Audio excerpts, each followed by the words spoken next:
Hey everybody. In this video, I want to summarize the essay, A Contextual Approach to Privacy Online by Helen Nissenbaum. This essay was published by the American Academy of Arts and Sciences in the journal Daedalus in 2011. Helen Nissenbaum is a professor at Cornell Tech in New York City. For decades, she's been researching privacy, both law and philosophy sides, and trust and security in online issues. She's most famous for her theory of contextual integrity.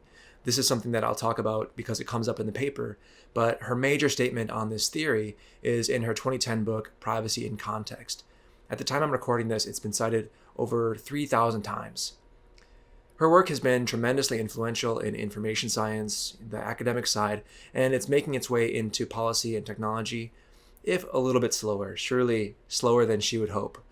In this video, I'm just going to talk about the paper. It's been cited over 600 times, and it's one of these really nice linking papers. It applies the theory she develops in that book, very long, detailed theory, big book, right? It applies it to issues in online privacy, all right? So privacy on the internet, basically. So I just want to walk through her argument here. She starts out with the observation that we are seeing an increase in digital tracking and the informationization or informatization of human life in all aspects, right? From our social lives to our banking to whatever, education. She says, now the supreme currency is information, including information about people. All right. She also talks about how the internet today, well, today being 2010, 2011, the internet is deeply integrated into social life. Okay, so it's not like we have our offline life and our online life, if that was ever the case. It's integrated, right? So our online bank is the same bank as our offline bank. We might do some things about our bank online, some things about our bank offline, but it's very integrated. The next piece is that the internet is radically heterogeneous, all right? So issues, privacy policy, and so on one site may not work on others. Okay, so there can't be like a one-size-fits-all solution, or there probably won't be, because of this heterogeneity that social media, even more specific, like Facebook, right? The texture of Facebook is so different from the texture of filing your taxes online, for example. All right, so to live and work in this world, which is so integrated and heterogeneous, we need ways to manage what is acceptable online. We need to recognize that we can't cleanly separate online from off, and so what do? She's focused specifically on privacy, on the insight that privacy and our privacy is part of who we are. Our private information is part of who we can be, what actions are possible, and so on. Of course, she's not the first person by far to think about technology and privacy. This has been going on for, depending how you count, millennia, decades, centuries. But she talks about how the way we've settled this question, especially in the United States, much of the West, is based on arguments from two directions. Okay, the first piece of this is the idea that privacy is about the control of information. This view says that our right to privacy is a claim to determine what information about us is communicated to who and when and how, right? So it's about me as an individual having individual control over my information, and I can share it with you and I can share it with you, but not you, right? So that's the first piece, is the control of information and thinking about privacy as control of information. The second piece is the free market concept. Free market, of course, which is a place where goods are traded according to prices that the market determines in kind of a ongoing dynamic system. So information control model and the free market model, these two forces have given us our current way of settling privacy issues, which she calls the notice and consent model, aka transparency and choice. Okay, so these are synonyms basically, and she points out that this model has failed already in 2010, 2011. She says it's failed. Some reasons. It's hard to talk about choice when your entire social life relies on being connected, right? So pick your social media system, right, that you and all your friends use. You can't really opt out in a meaningful way without opting out of life totally, right? And even if you besides social life, think about banking, for example. If you've been banking with whatever bank and they make some change to your privacy policy, I mean, to what extent do you really have a choice to pick up and leave to the next bank? It's a lot of work. It's not really clear that the next bank is better, and so on and so forth. So that was about choice and consent. The other issue is notice, right? So this idea that we get notice and we consent to it. In what sense do we get notice about how our information is being used? When the privacy policies are hundreds of pages long, when the language is very lawyerly and abstruse. Nissenbaum here points out the transparency paradox, where you have these really long privacy policies that nobody can read and nobody can understand. And so if you try and simplify it to something that people can actually understand, you've erased all of the details which actually make the difference. As we say, the devil is in the details. And so this is a kind of paradox that she puts forth, that you can't have the full thing and the short thing is meaningless. And so this consent model is not going to work. All right, next I want to talk about the market piece of this, right? Because our current way of dealing with privacy issues is, on one hand, from the control of information idea, and on the other hand, from the market idea. So to speak about the market, while much of the internet is commercial, of course, right? We buy things, we sell things, all of that. It isn't totally commercial. So think, for example, about search. Our search, Google, right? Every search engine pretty much has become marketized, where they're buying and selling information about what people are searching for and who they are, right? But it doesn't have to be that way, right? Isn't it? In some sense, search should be more about intellectual exploration and doing research, right? Learning. We see this really nicely in Wikipedia, right? Wikipedia is one of the few corners of the internet that hasn't been marketized. And this kind of shows us, the fact that Wikipedia is flourishing, the fact that people find it so useful. It suggests that maybe the market is not the best metaphor for everything the internet has to offer, even if it is useful for some things. And the other piece that Nissenbaum mentions is that personal information is not quite a commodity in the same way that physical goods are, like a stapler, right? You can transfer a stapler and everyone gets the same use out of it. But, if I'm talking about my medical test results, these mean something to me much different than they mean to a doctor or a marketer. And so she says that they shouldn't be treated as assets that can be acquired and traded by companies. Okay, but so those are all, if that weren't bad enough, she says that this whole notice and consent model is just doomed because it is not possible on a much deeper level. Okay, so she says for this to be a possible model, people would have to get complete notice. And what does that mean? They would have to get all the information, understand all the facts relevant to making a choice of whether to use the system. This means knowing, what is this company going to share? Who are they going to share my information with? What is that person going to share with? What are they going to do with it exactly along each step of the way? And the problem here is that our informational world, even back in 2010, 2011, was so complex that nobody even has this information. Nobody knows, right? It's all a black box, even to the people on the inside, or at least the vast majority of people. So I'd just point out here, since she's written this, at the time I'm recording, it's been about 10 years. And we've had, for example, GDPR in Europe, right? A huge change in legislation that went into effect in 2018 in the European Union. And of course, this is better than what we had before, but it's still, according to Nissenbaum, it's still not sufficient because it's still bound up in this notion of notice and consent and the control model of information. Okay, so she points out that all is not lost. There is some hope for us because notice does work in some areas of life, such as she gives the example of healthcare and research, where participants can indeed give informed consent, even though they have sort of a simpler version, even though they don't know their total biology, right? They don't know how all their organs work together. They can't see inside their body. They don't know all the medical literature. But even so, patients and research subjects are able to give informed consent.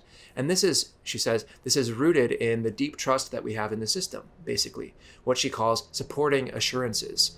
She says, when it comes to the online world, we just simply don't have that trust and those norms just yet.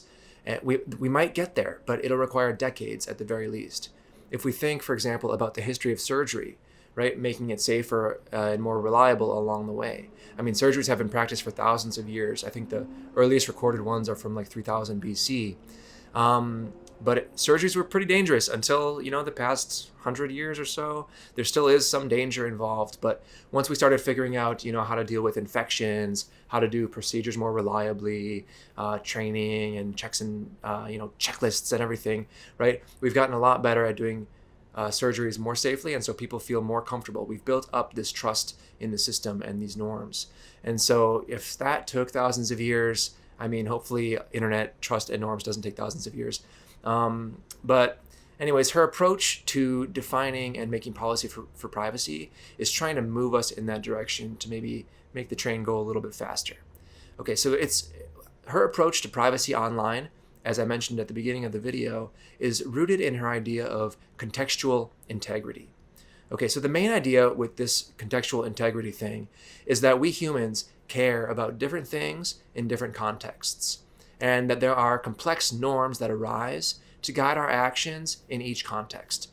Okay, so, I might have some norms when I'm with my friend group, some norms when I'm with my family, right? Norms when I'm with my partner, norms when I'm at school, and so on and so forth, right? And I might act differently, and different things are okay, right? I'll talk about different topics with these different groups. And so contextual integrity looks at how information is flowing in a given context. All right, and what does that mean more specifically? She outlines in her theory that we can look at a few different parameters. One is the actors, so the subjects of the information, who's the sender, who's the recipient, what are the attributes, like what type of information is it? And then we can look at the technology, what she calls the transmission principles, which are the constraints, right? In what ways can it flow, can it not flow? All right, so if we just go look at an example really quick, let's go back to the health example and our physicians and the relationship we have with them. Okay, so if I go to the doctor and have some tests done, and suppose I get the results of my test and I find out that the doctor has shared this information with some government agency because this test could be a sign of a new deadly pathogen that is, ripe to spread around society, and there's been a constellation of cases, and we want to prevent the next pandemic.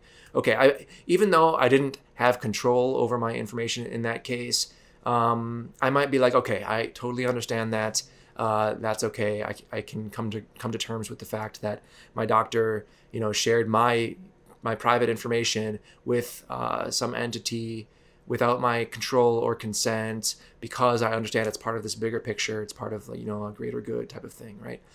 We might argue a little bit about that, right? But we can kind of get behind it, especially if we've built up a trust in this government agency, if we understand that they're not gonna, know who I am, for example, or I can be assured that they're not gonna share it with so-and-so. But if we think about this other case where I get some tests done and my doctor gets the results, and he realizes he can make some extra money on the side, and so he sells it to some marketing agency, for a pretty penny, and so he's making extra money on my test results. That is categorically not okay, and we would probably all agree on that, I hope. So that's, two examples of totally different situations where the same thing happened in some sense. It was my doctor, without my consent or control, sharing my test result with third party. But because of the important detailed differences in those two cases, we can see that there's different norms at play.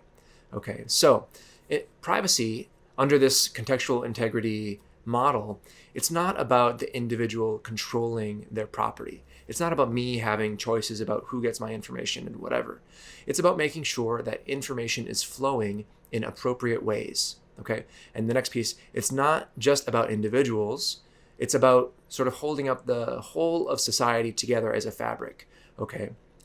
So the thing is, as I mentioned before, this contextual integrity view of privacy relies on strong norms that get built up over time.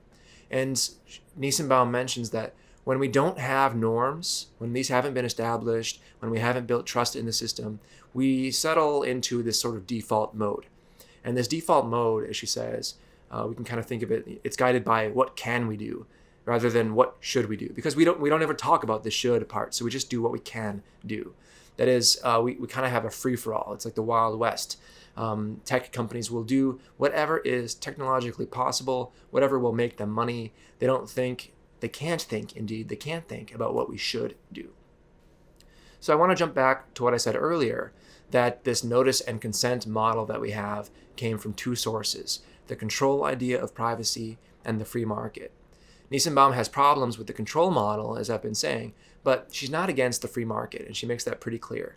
She's not saying that free market principles have no place in the online world, but just that they need guiding norms to accompany them, basically. And because we haven't talked about this stuff publicly, we haven't created a shared vision for what the world should look like with the internet in the 21st century and beyond, we sort of fall down to what is technically possible and what can we get away with, basically. So at the end of the paper, she gives a couple recommendations. Basically, she says most of the stuff that we do in the online world didn't fall out of the sky. It evolved from offline versions, from earlier precedents. So she says if we want to start establishing norms for this online world, we should look to some of those older ways of doing things. So for example, she gives the example of tax filing. We have filed our taxes as long as there have been people, right? This is the two sure things in life is death and taxes. And so we're pretty good at filing our taxes. Suddenly computers come along and we can start to file taxes online. Over all the time of filing taxes offline, we've built up a set of norms. We give the government certain information. We expect that they'll keep it private in such and such ways. And so we can expect that the same norms will also apply online. And we would be kind of scandalized, rightly so, if we found out that some interloper, internet service provider, or tax software was sort of skimming information off the top and selling it.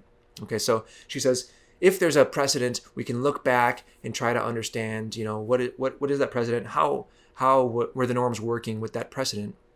And that can help us think through what should the norms be going forward. Then she talks about, some things genuinely are new. And if there is no offline precedent that we can look to, then we can analyze it in terms of ends, like what are we going for, purposes, values, and then try to work backwards from there. Okay. In parting, I'll just pose this question to you to get you thinking. This paper came out about a decade ago as I'm recording this.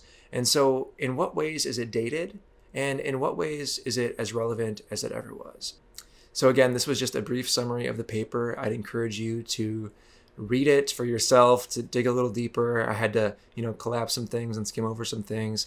It's a really rich paper and it's well worth reading.